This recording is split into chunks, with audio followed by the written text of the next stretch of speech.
A pause, and it's a pause that we would hope would be reversed if the junta leaders would step aside and restore constitutional order tomorrow. That pause would be the pause would go away. In a significant shift in U.S. military strategy, the Pentagon announced on Thursday that it will be withdrawing the majority of its troops from Chad and Niger. This move comes as the U.S. seeks to renegotiate critical agreements that dictate the American military's role and its counterterrorism efforts in these nations.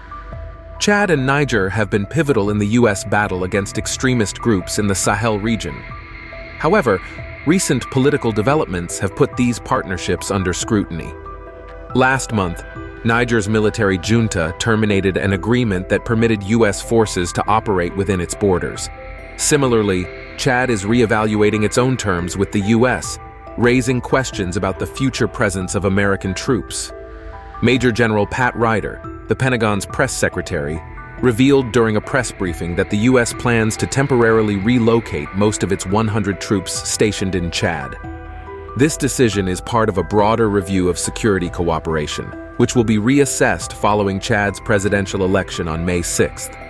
Meanwhile, in Niger, discussions are underway for a systematic and respectful withdrawal of the 1,000 U.S. personnel stationed there, with follow-up meetings scheduled to ensure transparency and mutual respect in the process.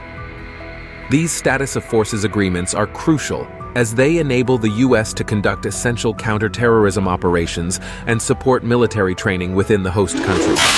The recent reversals in these agreements have sparked concerns about diminishing U.S. influence in Africa amidst increasing competition from Russia and China. The situation in Niger has been particularly tense since a coup last July ousted the democratically elected president, leading to a pivot towards Russia for security assistance. This month, Russian military trainers were deployed to bolster Niger's air defenses, introducing Russian military equipment for local training. Niger remains a strategic hub for U.S. operations in the Sahel, a key region affected by the escalating jihadi violence linked to Al-Qaeda and the Islamic State. The U.S. has a significant presence in Niger, including a major airbase in Agadez, which supports both manned and unmanned surveillance missions.